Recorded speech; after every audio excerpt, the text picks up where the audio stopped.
एक तरफ रोमांस की हदें पार हो रही थीं, तो दूसरी तरफ रची जा रही थी एक कड़वी साजिश। लेकिन क्या विलेन का यह प्लान उस पर ही उल्टा भारी पड़ गया? दूसरी तरफ डस्टिन परेशान होकर पूरे क्रूज पर सुझाना को ढूंढ रहा होता है। वह सोचता है, आखिर सुझाना कहाँ चली गई? तभी उसकी नजर सुझाना पर पड़ती है। जब सुझाना उससे मंगेतर और अफवाहों के बारे में पूछती है, तो डस्टिन साफ कह देता है, मेरी कोई मंगेतर नहीं है। तुम्हें ये सब किसने बताया? डस्टिन सुझाना के करीब आता है और कहता है, जब से मैं तुमसे मिला हूं, सिर्फ तुम्हारे बारे में सोच रहा हूं।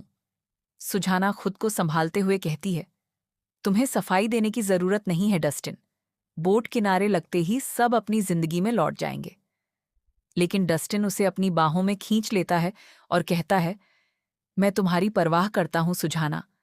और इससे पहले कि सुझाना कुछ समझ पाती, डस्टिन उसे किस कर लेता है। सुझाना घबरा जाती है, पर डस्टिन प्यार से मुस्कुराता है।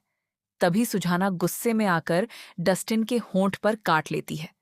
डस्टिन दर्द से कराहता है, तो सुझाना चिल्लाती है, तुमने मुझे पहले काटा था। क्या तुम कोई कुत्ते हो? वह गुस्से में डस्टिन के दोनों गाल दबोचती है और जीभ चिढ़ाकर भाग जाती है। यहां रहो और अपना दिमाग ठंडा करो, हमें अंदर डांस भी करना है। डस्टिन बालकनी पर खड़ा होकर मुस्कुराता है और सोचता है, दिमाग ठंडा करूं? खैर, इस बार तुम्हें जाने देता हूं सुझाना। हमारे पास पूरी जिंदगी पड़ी है। हॉल में आकर सुझाना पेस्ट्रीज खाने लगती है। तभी डस्टिन पीछे से आकर उसकी पेस्ट्री में से बाइट लेता है और मुस्कुराकर कहता है, तुम्हारी पेस्ट्री ज्यादा टेस्टी है। लेकिन उन्हें नहीं पता था कि हॉल का सीसीटीवी कैमरा उन दोनों को रिकॉर्ड कर रहा है। एक सीक्रेट रूम में डस्टिन की माँ, मिसेस निकोल मलिगन, बड़ी स्क्रीन पर यह सब देख रही होती हैं। तभी जेनी, क्रिस्टीना, अपने पैर में मोच का बहाना बनाकर वहां आती है। मिसेस मलिगन को देखते ही जेनी आदर से कहती है, good evening Mrs Mulligan. Mrs Mulligan रोब से कहती हैं, बैठो मिस जेनी। क्या स्क्रीन पर दिख रही ये लड़की सुझाना तुम्हारी बहन है? जेनी चालाकी से कहती है, जी, सुझाना मेरी सौतेली बहन है। मिसेस मल्लिगन कड़वाहट से पूछती है, मैंने सुना है कि सुझाना की माँ ने तुम्हारे पिता को धोखा दिया था। जेनी मन ही मन खुश होकर झूठा नाटक करती है, हाँ मिसेस मलिगन, ये सच है। ये सुनकर मिसेस मलिगन गुस्से में कहती हैं, ऐसी बदनाम औरत की बेटी मेरे बेटे डस्टिन के लायक नहीं है। जेनी, तुम सुझाना और डस्टिन को अलग करने में मेरी मदद करो, तुम्हें बड़ा इनाम मिलेगा। जेनी सफाई देने की कोशिश करती है, लेकिन मिसेस मलिगन की असिस्टेंट जेनी को बाहर भेज देती है। जेनी गुस्से में बाहर निकलती है। तभी रास्ते में अमीर और खूबसूरत जुनिपर लॉसन आ जाती है। लोग जुनिपर की तारीफ करते हुए कहते हैं, आप और डस्टिन कितने परफेक्ट कपल लगते हैं। ये सुनकर जेनी का दिमाग घूम जाता है। वह जुनिपर के पास जाकर चालाकी से कहती है, मिस जुनिपर, सुझाना, हम दोनों की कॉमन दुश्मन है। दुश्मन का दुश्मन दोस्त होता है, क्यों ना हम हाथ मिला लें? जुनिपर एक पल रुकती है और ठंडे लहजे में कहती है, तुम मुझसे दोस्ती करना चाहती हो? अपने सपनों में सोचना ऐसा। और धड़ाम, जुनिपर जेनी को जोरदार धक्का दे देती है। जेनी सीढ़ियों से नीचे फर्श पर गिर पड़ती है। तभी वहां से गुजर रही सुझाना जेनी को गिरते देखकर पूछती है, अब क्या नाटक है जेनी? तुम खुद गिरी हो या किसी ने धक्का दिया है? जेनी रोने का नाटक करती है, लेकिन मन ही मन सोचती है कि अब वह डस्टिन का ध्यान अपनी तरफ खींच कर रहेगी। सीढ़ियों से धड़ाम से गिरने के बाद जेनी जमीन पर पड़ी होती है। सुझाना ऊपर सीढ़ियों पर खड़ी जुनिपर लॉसन को देखती है और फिर नीचे पड़ी जेनी की तरफ मुड़कर बड़े सस्पेंस के साथ पूछती है, क्या तुम सच में खुद फिसली हो या फिर किसी ने तुम्हें धक्का दिया है? सुझाना मन ही मन सोचती है, अमीरों की संगति में रहने का यही अंजाम होता है। इधर जेनी जमीन पर पड़े पड़े बेचारी बनने का नाटक करती है। वह रोनी सूरत बनाकर बहुत ही मासूमियत से कहती है, इसमें किसी की गलती नहीं है। मैं ही बहुत भुलक्कड़ और बेवकूफ हूं जो गिर गई। सुझाना उसका ये ड्रामा देखकर पूरी तरह स्पीचलेस हो जाती है। उसके पास कहने को शब्द ही नहीं बचते। वह मन ही मन झल्लाकर सोचती है, वाह, कितनी सीधी सादी बनने की एक्टिंग कर रही है। ये इतनी दब्बू और सीधी बनती है, तभी तो हमेशा अमीर लड़कों के आगे पीछे घूमती रहती है। फिर भी सुजाना अपना हाथ आगे बढ़ाती है और जेनी से कहती है, ठीक है, अब नाटक बंद करो और खड़ी हो जाओ। सुजाना दया दिखाकर जेनी को जमीन से उठाने लगती है और पूछती है, क्या तुम ठीक हो? लेकिन जेनी का दिमाग तो कहीं और ही चल रहा होता है। पास में खड़े डस्टिन मलिगन को देखकर उसके मन में लड्डू फूटता है।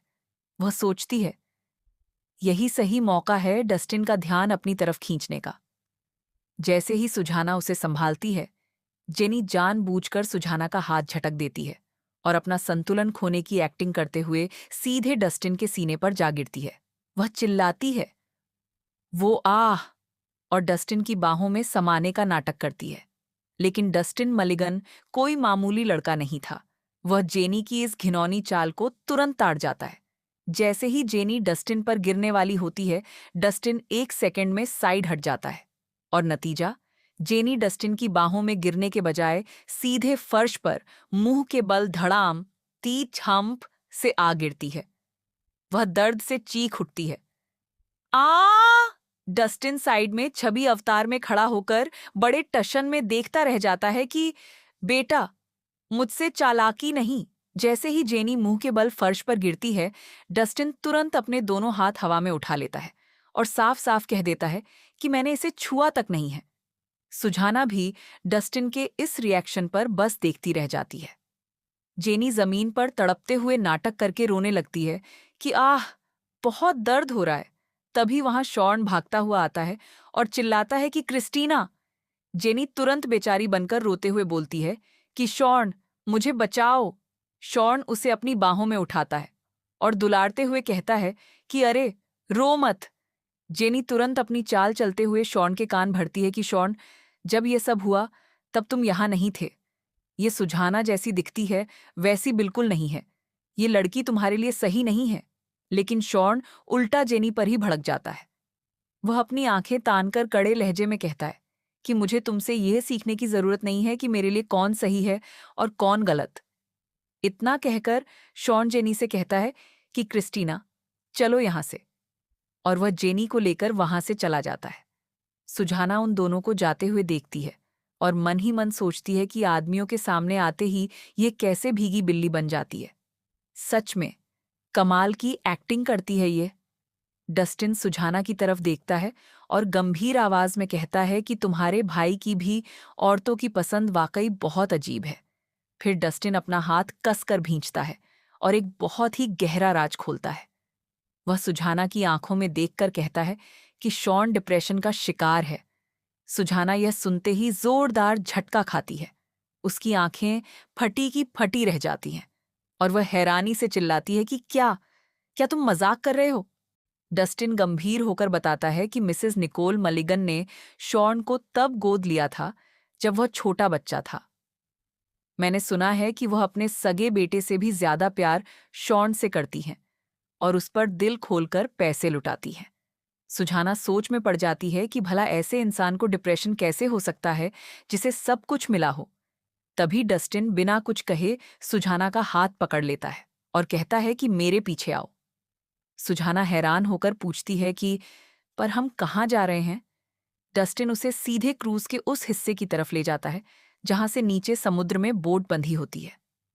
सुजाना अचानक रुक जाती है और घबराकर कहती है कि नहीं डस्टिन, रुको, मैं अभी यहां से नहीं जा सकती। मैंने अभी तक ये पता नहीं लगाया है कि डोनेशन देने वाला असली इंसान कौन है। डस्टिन मुड़कर सुजाना की आंखों में देखता है और कड़े शब्दों में कहता है कि यह तय करना तुम्हारे हाथ में नहीं है सुजाना। सुजाना कुछ समझ पाती उससे पहले ही डस्टिन आगे बढ़ता है और सुजाना की कमर में हाथ डालकर उसे जबरदस्ती अपने कंधों पर उठा लेता है। सुजाना अचानक उठाए जाने से घबरा जाती है और उसके कंधे पर छटपटाते हुए चिल्लाती है कि अरे, तुम ये क्या कर रहे हो डस्टिन? मुझे नीचे उतारो। डस्टिन बिना रुके आगे बढ़ता है और ठंडे रौबदार लहजे में चेतावनी देता है कि बिल्कुल चुपचाप सीधी पड़ी रहो, वरना उठाकर सीधे समुद्र में फेंक दूंगा और शार्क्स को खिला दूंगा। सुजाना गुस्से में डस्टिन को गालियां देते हुए चिल्लाती है कि नीच इंसान, घटिया आदमी। और बदला लेने के लिए वह डस्टिन के हिप्स पर जोर जोर से थप्पड़ मारना शुरू कर देती है। डस्टिन अपना आपा खोए बिना सुझाना को अपनी गोद में कसकर उठा लेता है और सीधे बोट की तरफ कूद जाता है। डस्टिन सुझाना को बोट पर ले जाकर धड़ाम से नीचे पटक देता है। सुझाना दर्द से कराह उठती है और गुस्से से लाल होकर चिल्लाती है कि तुम सच में एक नंबर के बदतमीज और घमंडी इंसान हो, डस्टिन। डस्टिन बिना किसी हड़बड़ी के शांति से उसके पास बैठ जाता है। सुझाना का गुस्सा 7वें आसमान पर होता है, लेकिन तभी डस्टिन अचानक सुझाना का हाथ जोर से अपनी तरफ खींचता है। सुझाना की आंखें हैरानी से फटी की फटी रह जाती हैं। इससे पहले कि वह खुद को संभाल पाती या पीछे हट पाती, डस्टिन झुका और सीधे उसके होंठों पर अपने होंठ रख दिए। एक बार फिर डस्टिन ने सुझाना को एक बेहद पैशनेट किस से पूरी तरह खामोश कर दिया। अगर आपको ये स्टोरी और एक्सप्लेनेशन पसंद आया हो तो वीडियो को एक प्यारा सा लाइक जरूर कर देना। अपने दोस्तों के साथ इसे शेयर करना मत भूलना और ऐसे ही मजेदार रोमांचक मान हवा एक्सप्लेनेशन देखने के लिए चैनल को सब्सक्राइब करके घंटी वाला बटन दबा दो। मिलते हैं अगले एपिसोड में। तब तक के लिए अपना ध्यान रखना।